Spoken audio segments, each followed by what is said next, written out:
يا جماعه تصوروا بعد اذنكم. يا رجاله بعد اذنكم خطوه ورا عشان كنا نصور يا شباب. بعد اذنكم خطوه ورا. ارجع انا هرجع معاك. ارجع يا جماعه، ارجعوا ورا بعد اذنكم.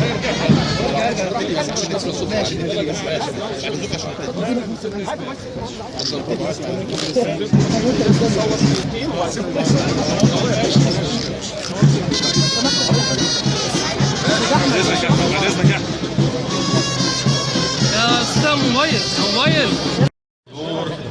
نحيي اليوم الذكرى الأولى لوفاة شاعر مصر الكبير الخال عبد الرحمن الأبنودي، ونبدأ فعاليات اليوم بآيات من الذكر الحكيم يتلوها علينا القارئ الشيخ مصطفى السعيد. أعوذ بالله من الشيطان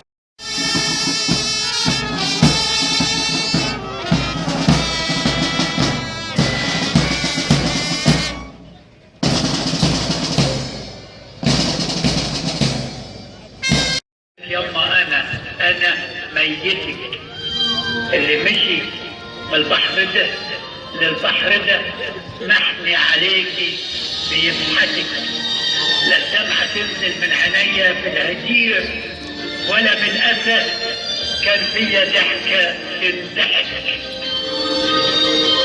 جيوش من الشياطين صعايدة وفلاحين متسلحين بالكواريك وبالفتان، لكنهم متجيدين بدفاتر السلطة وعيون المخبرين.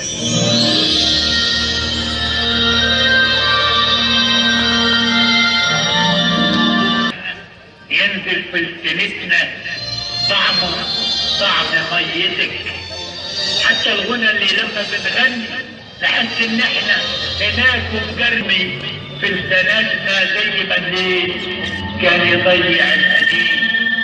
الجلادين المجرمين جلعونا من اراضينا وبيوتنا بيقتلنا الحنين. بصي معاي اهي لسه رجلي فيها طين، مع ان ميت من سنين ومن سنين ما عرفت مت ساعتها ده حساب مين. لا قالوا لنا حاجه عن الوطن غير الخواجه اللي رطل وضرب بكرباجه يا امي شمال يمين.